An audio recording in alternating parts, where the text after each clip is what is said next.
Hi, welcome in to the Butterfly Book Club.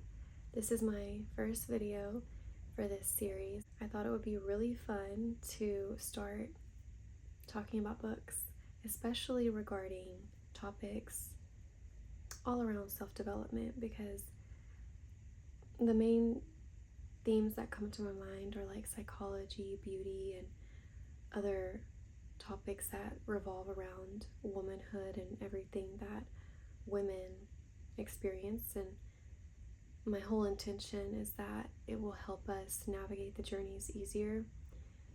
This series, I feel like, helps feed into my whole purpose for this channel, which is not only to help you unravel and relax down, but also to grow more into the woman that you're meant to be.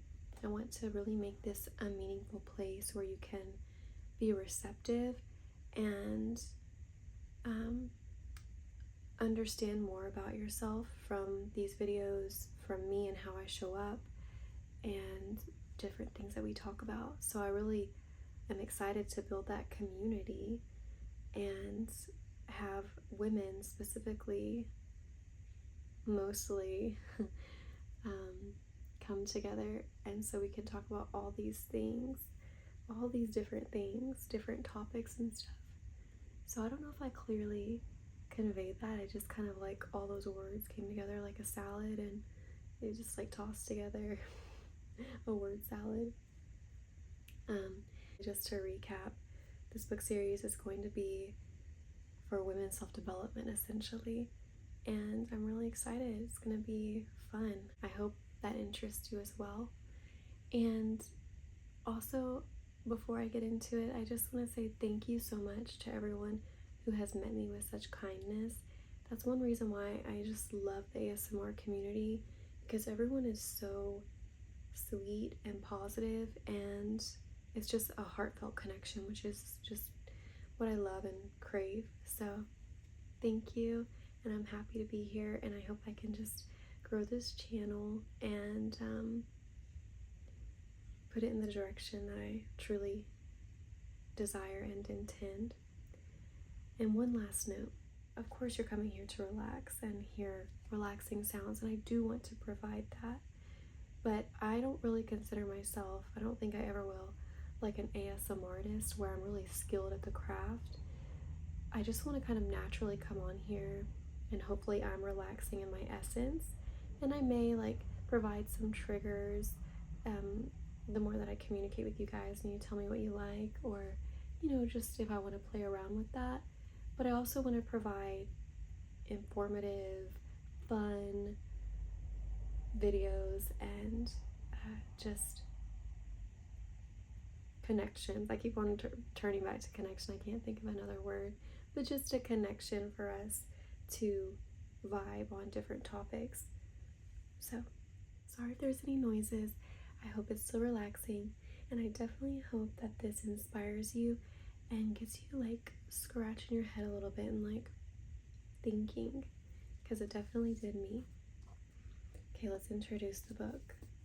This is The Town with No Mirrors by Christina Collins, and this is a children's novel. I'm gonna go ahead and read some of the blurbs. I'll read this front cover first. Zaylee knows every face in Gladderhill except her own. In the town of Gladderhill, there's no such word as ugly or beautiful. Zaylee has never seen her own face. She's never seen her reflection, a photo of herself, or even a drawing. In the special community of Gladderhill, cameras and mirrors are forbidden. It's why everyone's happier here. Nobody talks about anyone else's appearance. You're not supposed to think about what other people look like or what you look like. But Zaylee does. She knows her superficial thoughts are wrong, and her sketchbook, filled with secret portraits of her classmates and neighbors, could get her in trouble. Yet she can't help but think those thoughts and be curious about the outside world, where she once lived years ago. Most of all, she wonders what it's like to see herself, her own face. When Zaylee suddenly finds herself beyond the gates of her town, she has a chance to see if what she's been taught about the outside world is true, and search for the mother she barely remembers. Only then will she find out the real story about Gladder Hill. But is she prepared for the truth?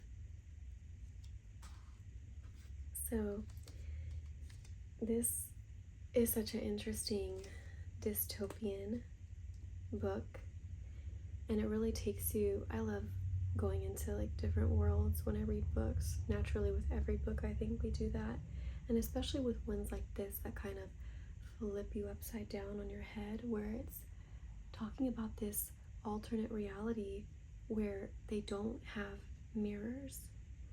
And now, just to make a little note, there may be some slight spoilers that I give in here, but I'm not really going to be revealing much, because if you want to read this book, you absolutely should. Let's go ahead and get started. I have some notes.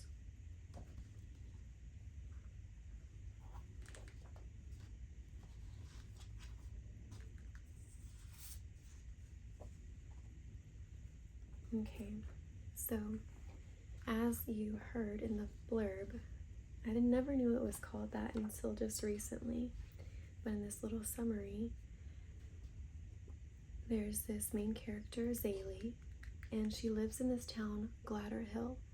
She moved here when she was a little girl, and this town has no mirrors, and any language regarding appearance and the physical self is forbidden. Any objects that can show the reflection are forbidden, and everyone has to dress the same, has similar or the same haircuts, and nobody questions anyone's appearance. It's all superficial to think in that way, and if you have those thoughts, then most of the children think it's like bad, and that's the word that Zaylee describes for it a lot, is that she's bad because she's thinking these thoughts.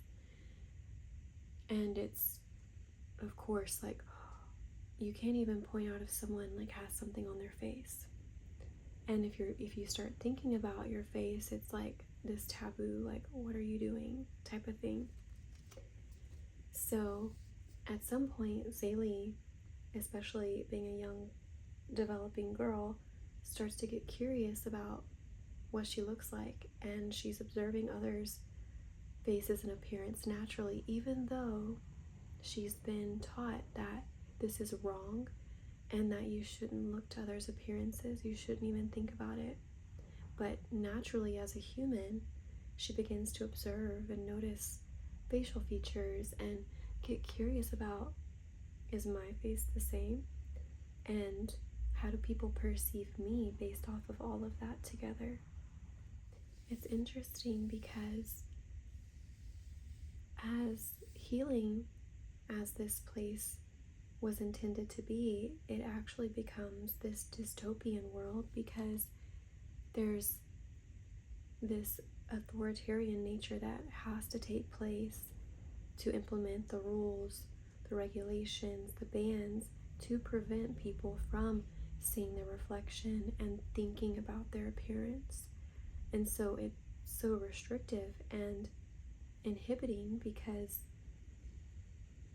while the concept sounds beautiful to focus within instead of out, we as humans evolve and notice each other from these interactions and from connecting with our physical self. So it actually ends up defeating the purpose, trying to create a world, or a town in this case, that doesn't focus on appearance, because as you can see with Zaylee, she ends up becoming obsessed about appearance, since she is held back from even thinking about it. And when we think about it, especially for women, there's so many beauty standards that's put on top of us. When you consider just throwing out the mirror and living in a society where nobody even talks or thinks about appearance, can kind of sound nice and stress-free. But then, like I said, naturally, as humans, we begin to wonder. And we also cut off from a part of ourselves because we do feel this connection to our physical being. Our soul has come to life through a tangible physical form. And so we want to know that. We want to know that more than just looking at the hands and the legs and the feet, but we want to know that and how our face has come to be and what expression we have through our physical features and through our lineage, our genetics, and so many different reasons. I want to read a page from the book, well, an excerpt. Page 275.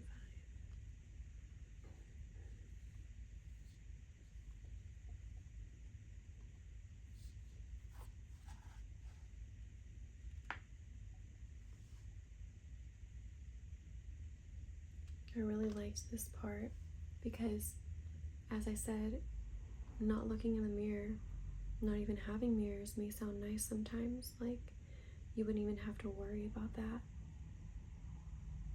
But our reflection can help us understand and learn a lot about ourselves, especially if we look directly in our eyes, you know. It's the eyes, Chico, they never lie. Eyes are the windows to the soul. If you've ever done mirror work or even just looked in your pupils, especially your left eye, you'll know how trippy it can be and how deep you can get. And I like this excerpt right here that says, "Even though I know that once we leave here, for who knows how long, it will be harder to avoid the mirror girl. And whatever I glimpsed in my mom's cracked mirror, I'll never be able to fully hide from her. But maybe facing her is better than hiding, because what is Gladder if not a hiding place? Ridiculous as that tabloid headline was, Felicity Gladder, unrecognizable after 8 years hiding. Maybe the hiding part had a point. What else are the gates and rules and bans for except to hide us from parts of ourselves, even if those gates and rules and bans were made with the best intentions?" And this other portion here too.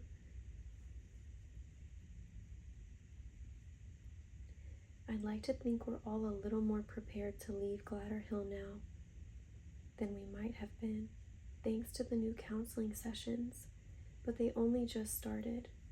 I have a feeling we're going to need a lot more on the other side, especially if we ever want to look in each other's eyes without looking for ourselves first."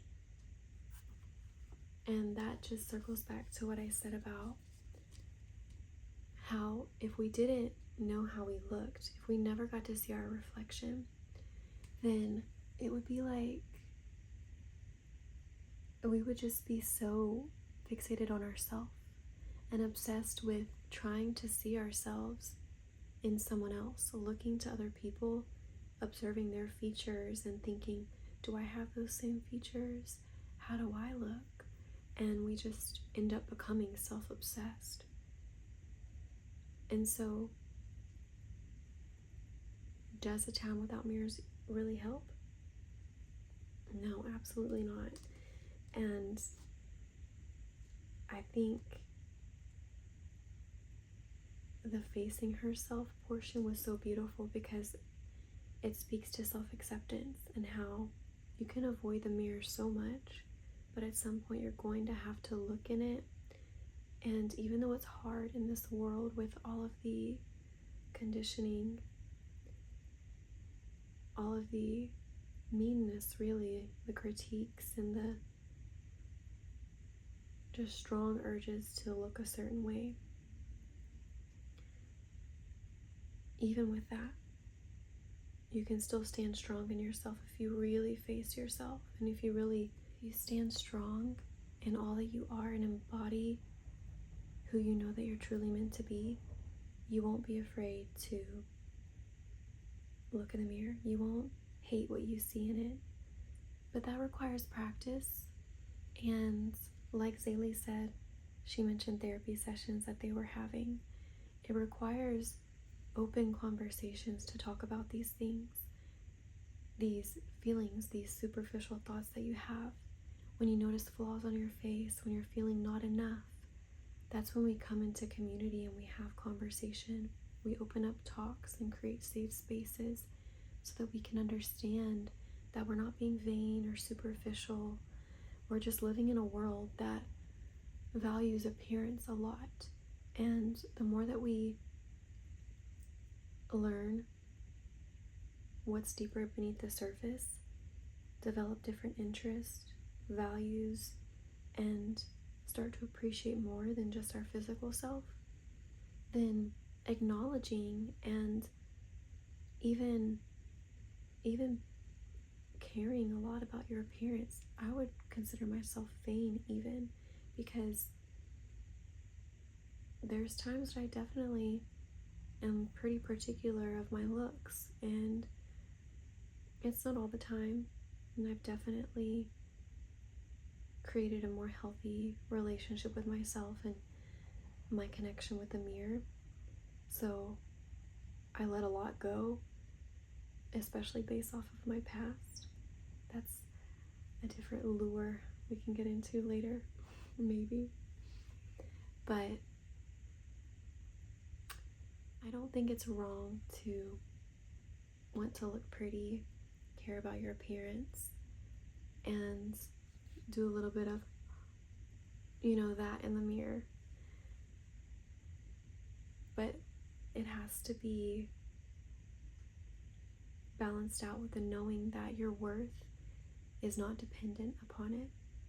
And that makes me have a thought. And let me return to my notes because I want to make sure that I speak to it as I wanted to.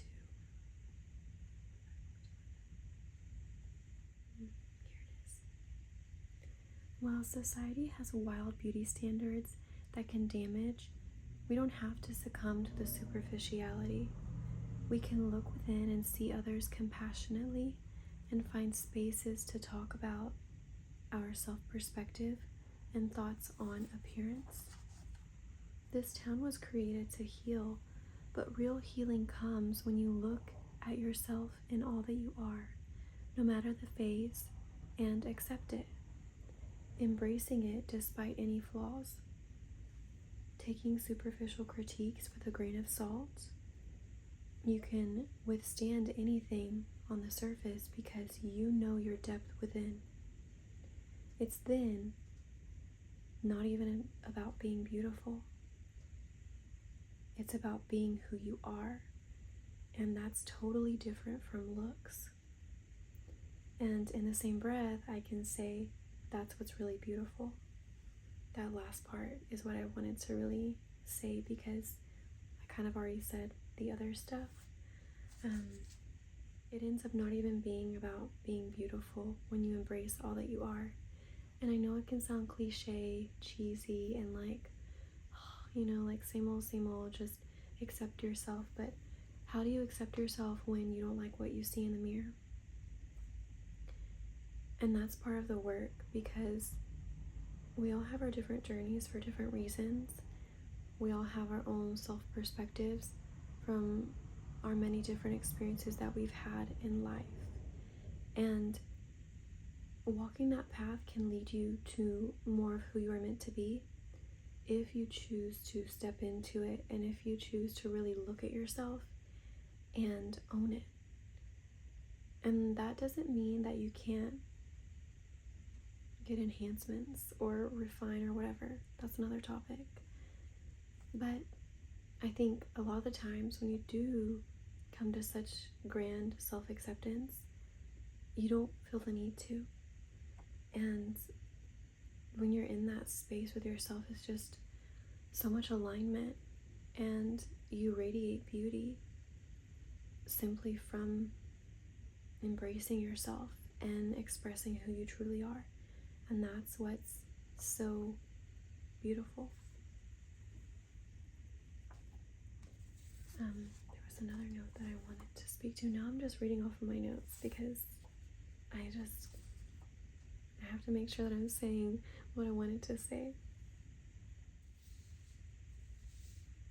So really what I took from this book is that if you hide and avoid your appearance, you're still keeping what's within suppressed, because your soul naturally wants to come out through your physical form. It wants to know itself and also your individuality. If you kind of live in this world, like this town with no mirrors, it feels very sterile. And while there is this sense of oneness and this loving community, like I really enjoyed how everyone in the community was so immersed in what they were doing. They weren't worried about fixating on getting ready and how they looked, and they were really able to be super authentic. Well, as authentic as they could be, because like Zaylee, she was thinking about her appearance a lot of the times, but in a lot of situations and conversations, they were able to revert back to, like if their attention strayed to looks, she was able to revert her attention back to the person and the topic at hand. And when they were in activities, they were just fully in it. And there was some beauty and some lightness and carefreeness in all of this, which felt healing, like I said. But at the same time, it's suppressive, because when you're wearing a one size fits all shirt and you have the same haircut as everyone else, even though you don't really know it, I mean, I guess you could feel it and look at others and think and know, like, oh, it's the same. What room do you have for your soul to come out? So we can say that our soul and who we are, our identity, is connected to our appearance in some way. I don't think that's the whole of who we are, but like our appearance is not the whole of our identity, but it is an aspect that should be considered and acknowledged, and it is worthy of attention. But we can't warp it and make it define our worth either, and define who we are either. Like in that note, I said looks are completely different from who we are. So, you can go look at someone, you can look at me and make a judgment of how I may be, but you may not be accurate, because once you get to know me, my soul essence may come out and animate my expression. My personality may come off different. You'll learn about my interests and my values, and you would say, oh, do these match, or this doesn't match, it does match. You'll start to shift your perspective a little bit. I notice that a lot. I'll do that still, even with my awareness of the soul and how we're not just looks. Like, I believe that firmly. Even with my knowledge of all of that, I still notice my brain as a human naturally categorizing people. Our brains do this for safety reasons and for deeper understanding and meaning making, to try to organize, label, categorize people. And so it's natural, but you can't judge a book by its cover. And you just have to remind yourself of that. Like I said, we just have to remember that it's not the whole of the person, and sometimes the person can really surprise you. You may think, oh, they look like they would be this vibe. Sometimes you may be right. Sometimes you may be totally wrong and be like, wow, it didn't really match who I thought she would be or he would be. I just want to give some final notes to think about. As uncomfortable as self-awareness can be, imagine having this awareness and not being able to explore yourself with it. Like, you have this awareness You live in this world with no mirrors. You see your hands and your feet. You see faces of others. You feel your face, but you don't know it, and you can't look at yourself in the mirror and see how you move and talk and just all of that. Isn't that just wild? There's so much perception and understanding that can come beyond words when you look in the mirror and when you know yourself in this way. And I think that's totally necessary for evolution. So, wow. Wow, thinking of this concept of not having mirrors around. And for me, it kind of makes me appreciate the contrast and the recognition of flaws and differences in life, because it helps us understand more of who we are through all of that. And in this town where basically everyone's meant to be the same and we're supposed to focus on being kind and caring and all these lovely things, but how can we truly be those types of people if we're avoiding, if we're how am I wanting to say it?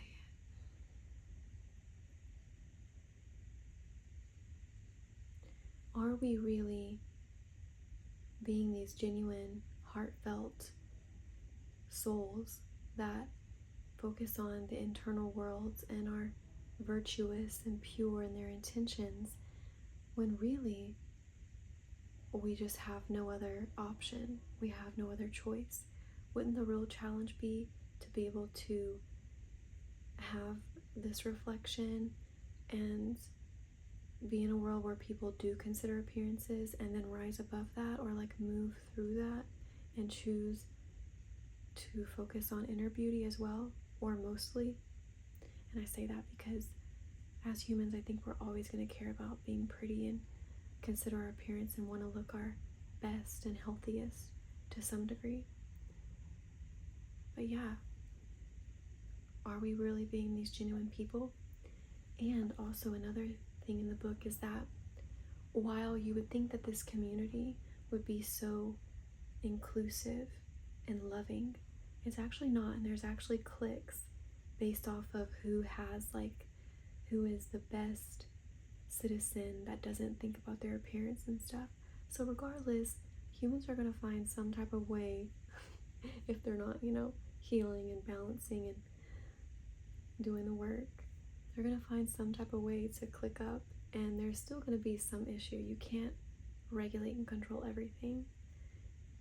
Circling back, it goes back to that balancing open conversations, doing the necessary work to shift our relationship with ourselves and with others, and with our ideas of, in this case, beauty, appearance, identity. I think there's a fine line with curating identity, and I'm going to read from my note here. I think there's a fine line in curating identity because at some point we must confront it. Our looks may not be the whole of who we are, but it is linked with ourself, the form we have taken. You can hide or change looks, fake your persona to fit in, but the only person bearing that burden is you. And if you want to be authentic, you must look in the mirror and embody your truth. I think that's really what alignment is all about, is really taking a look in the mirror and saying, this is me, and this is what I feel coming to life through me. I have an essence, I have an awareness. There is more to me than just my physical body, but my physical body is also this amazing vessel that helps me be who I choose to be and be who I'm meant to be. So let me show up in that truth. Let me show up in that authenticity, regardless of if I think I'm pretty or not, or match the beauty standards, or if people are going to criticize me or not. That is so admirable. And I love seeing women show up like that, especially. I love hearing stories about women overcoming issues with body image, and just even aside from body image and fixation on flaws and obsession with appearance, just what women go through as we get older, we go through different phases of our lives. There's so much reflection that has to be had, and for women who can come through with a strong mentality and own their worth is just so amazing and powerful to me. But how could they do that without the mirror? So it really does take our conscious awareness and reflection to refine how we relate to appearance and just what it means to be human. I thought it would be fun to do some journal prompts. So leave that in the comments if you feel comfortable. Give your answers, your feedback, and your thoughts. Or even if you have thoughts about this in general, I would love to talk about what you think about it. And if you've read the book, I definitely want to hear. But so let's start with this first inquiry. Do you avoid seeing yourself fully? Do you avoid seeing yourself fully? Do you avoid seeing yourself fully?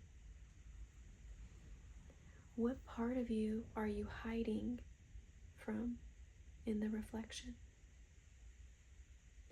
What part of you are you hiding from in the reflection? What part of you are you hiding from in the reflection? What would happen if you truly saw yourself? What would happen if you truly saw yourself? What would happen if you truly saw yourself? Is hiding keeping you safe or small? Is hiding keeping you safe or small? Is hiding keeping you safe or small?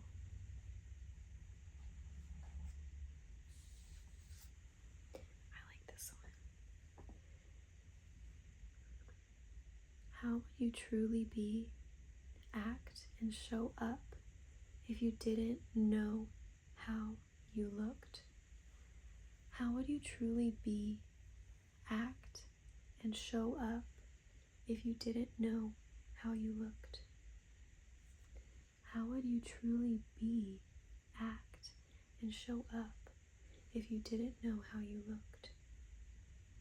Go ahead and play with these prompts. I hope they're stimulating and help you get to thinking a little bit. And also, as I said, maybe there are some benefits in not looking in the mirror. Play with that. Maybe take a day, test it out. Don't look in the mirror for a whole day and see what happens for you. See what impacts that it may have. And try even gaining awareness of your superficial thoughts. So anytime that you're focusing on someone else's appearance, maybe making critiques or judgments, or your own, noticing flaws, having negative thoughts about your appearance, just take note and gain your awareness. Practice getting in that presence of being in your conscious awareness and noticing yourself.